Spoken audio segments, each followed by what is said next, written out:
안녕하세요. 김은규 목사입니다. 우리가 무엇을 하기 전에 사전 지식, 사전 이해를 갖는 것이 굉장히 중요합니다. 베토벤이나 모차르트와 같은 클래식 음악을 듣기 전에 그 클래식 음악에 대해서 어느 정도 이해력을 갖고 있으면 훨씬 더 귀에 잘 들리죠. 피카소의 그림도 마찬가지입니다.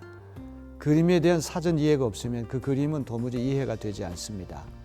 느헤미야서는 굉장히 복잡한 책입니다. 사전에 느헤미야서 전체를 다 우리가 읽어볼 필요가 있고 또 여러 가지 역사적인 지식 또 정보도 필요합니다. 앞으로 한 달 동안 걸쳐서 느헤미야서 말씀 함께 묵상할 때 느헤미야서에 대해서 많은 것을 배울 수 있는 기회가 되었으면 좋겠습니다. 기도는 이렇게 하라. 느헤미야 1장 11절.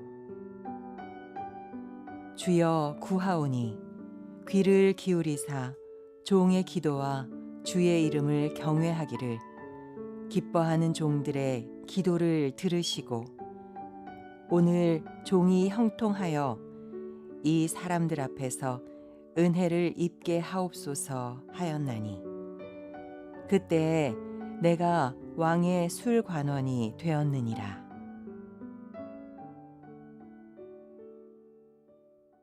자, 오늘은 느헤미야 1장 5절로부터 11절에 나오는 느헤미야의 기도를 함께 묵상하고 또 분석해보는 그런 시간이 되기를 바랍니다. 느헤미야서는 기도에서 시작해서 기도로 끝나는 책이라고 해도 과언이 아닙니다. 제가 어제 그런 말씀을 드렸습니다. 느헤미야서에는 초자연적 기적이나 또 신비한 예언 말씀이 전혀 나오지 않습니다. 굉장히 생생한 현실적인 어떤 유다 총독의 정치 종교 회고록, 이 정도로 우리가 생각하면 됩니다. 굉장히 상식적이고 이 세상에서 일어나는 일을 그대로 보여주는데 이 느헤미야가 불가능한 일을 어떻게 이룰 수가 있었겠습니까? 그것은 그가 지속적으로 기도한 사람이기 때문에 가능했습니다. 예루살렘 성에서 들려온 소식이 굉장히 슬픈 소식이었습니다. 성이 다 무너지고 또 성문이 불탔다고 하는 소식을 듣고 느헤미야는 슬퍼하고 또 여러 날 금식하며 하나님 앞에 기도를 올렸습니다. 오늘 느헤미야 1장 5절로부터 11절은 그 느헤미야의 기도를 우리에게 생생하게 보여줍니다. 자, 느헤미야의 기도의 특징은 크게 네 가지로 정리가 될 수 있습니다. 첫째로 느헤미야 기도는 하나님이 어떤 분이신지를 분명히 알고 기도했다는 것이죠. 하나님이 어떤 분인가를 바로 아는 하나님에 대한 지식, 너무너무 중요한 것입니다. 느헤미야는 여기 5절 전반부에 보니까 하늘의 하나님, 여호와 크고 두려우신 하나님, 이렇게 하나님을 고백합니다. 이제 5절 후반부에 보니까 주를 사랑하고 주의 계명을 지키는 자에게 언약을 지키시며 긍휼을 베푸시는 주님, 그랬습니다. 느헤미야가 기도하는 하나님은 어떤 하나님이십니까? 기도에 응답할 수 있는 전지전능하신 하나님이실 뿐만 아니라 자녀들의 기도를 기꺼이 들어주시려고 하는 선한 의지를 갖고 계신 하나님, 자기가 기도하는 대상, 하나님의 성품이 어떤 분인지를 바로 알고 기도를 올렸다는 것이죠. 두 번째, 느헤미야 기도의 특징은 무엇입니까? 자기 자신의 죄부터 먼저 고백하는 기도를 들렸다는 것이 특별합니다. 여러분 6절 7절 말씀 보세요. 나와 내 아버지의 집이 범죄하였다, 이런 고백을 합니다. 우리나라가 바벨론 제국에서 망하고 이렇게 우리 민족이 포로 신세에 빠지게 된 것은 누구누구 죄 때문이다, 조상의 죄 때문이다, 이렇게 탓하기가 쉬운데 느헤미야의 기도는 먼저 나와 우리 집안부터 죄를 범했습니다. 태어나기 수백 년 전에 조상들이 지은 죄에 자기와 자기 가족들까지 포함시키는 그런 기도를 올렸다고 하는 것이 아주 특별합니다. 세 번째로 느헤미야 기도의 특징은 하나님의 약속의 말씀에 근거해서 기도를 올리고 있습니다. 자, 우리의 기도가 허공을 치는 기도가 되면 안 됩니다. 또 감상에 젖은 기도가 돼서도 안 되겠죠. 성경에 나타난 훌륭한 기도의 모범을 보게 되면 다 하나님 말씀에 근거해서 기도를 올리는 것을 보게 됩니다. 자, 오늘도 이 말씀 보면은 느헤미야의 기도를 들으시는 하나님은 범죄하면 흩으시는 하나님, 이스라엘 백성들이 바벨론 제국의 포로로 잡혀갔던 것이 하나님과 사람 앞에 죄를 지었기 때문에 그렇다. 범죄하면 흩으시지만 회개하고 돌아와 하나님의 계명을 지키면 하나님은 하늘 끝에 있을지라도 돌아오게 하실 것이다. 이런 신명기의 약속 말씀에 근거해서 기도를 올리고 있습니다. 여러분, 성경에 보게 되면 예루살렘에서 십자가 사건이 일어났을 때 글로바라고 한 제자와 또 한 사람의 제자가 실망해서 예루살렘에서 11km 되는 엠마오로 낙향하는 이야기가 나오죠. 그때 예수님이 함께 끼어들어서 동행하십니다. 이런저런 이야기를 나누시면서 성경 말씀 풀어주시잖아요. 그들이 깨닫지 못했던 십자가 사건, 부활의 의미를 풀어주셨을 때 그들의 눈이 밝아져서 부활하신 예수님 만나게 됐고 알아보게 됐다고 하는 그런 말씀이 나옵니다. 우리의 기도는 허공을 치는 기도가 아니라 성경에 약속된 하나님 말씀에 근거해서 기도할 때 그 기도가 더욱 진정성 있는 기도가 될 수 있을 것입니다. 그 다음 네 번째로 느헤미야 기도의 가장 중요한 특징은 무엇입니까?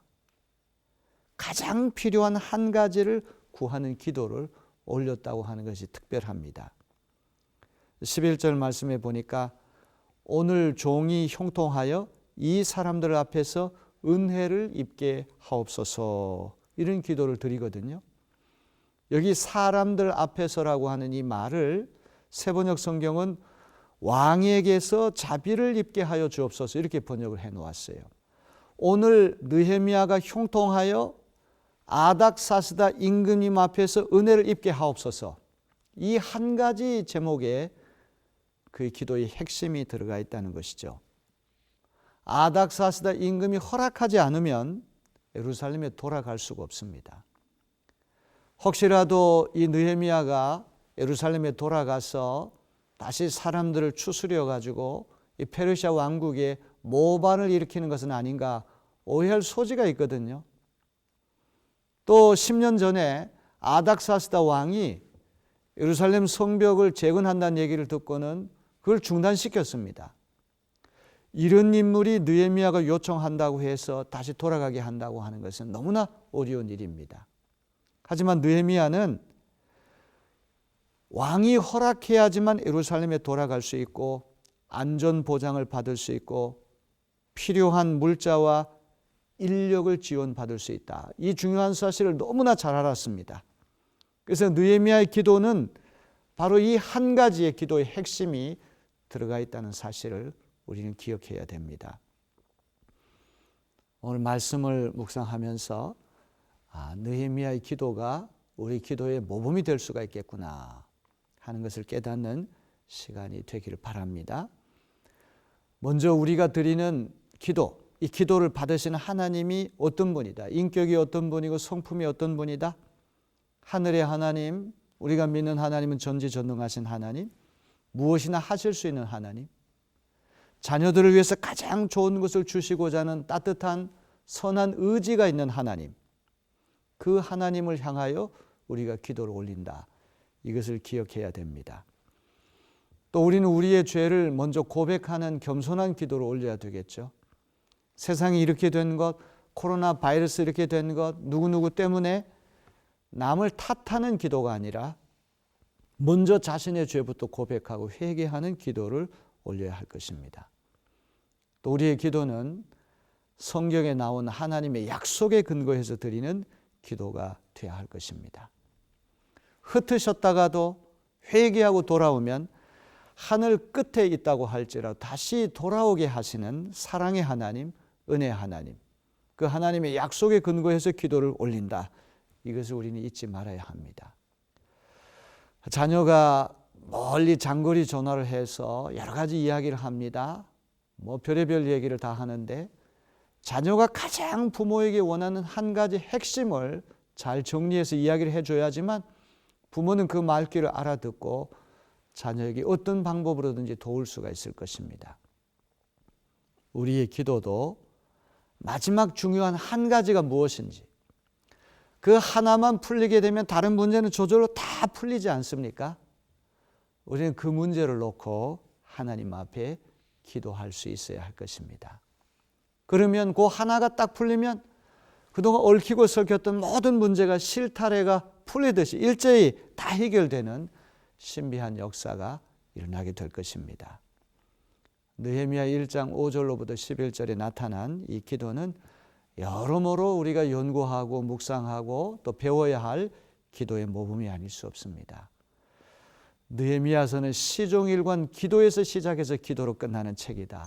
그 불가능한 과제를 이룰 수 있었던 것은 하나님 앞에 수시로 기도했기 때문이다.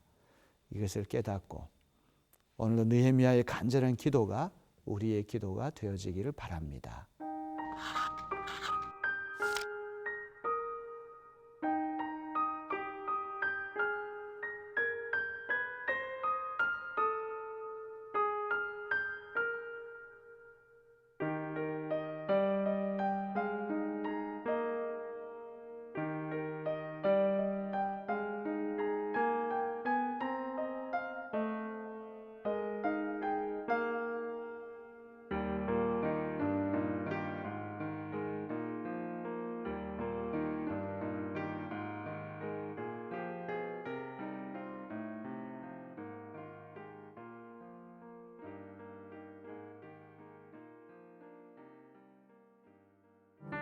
함께 기도하겠습니다.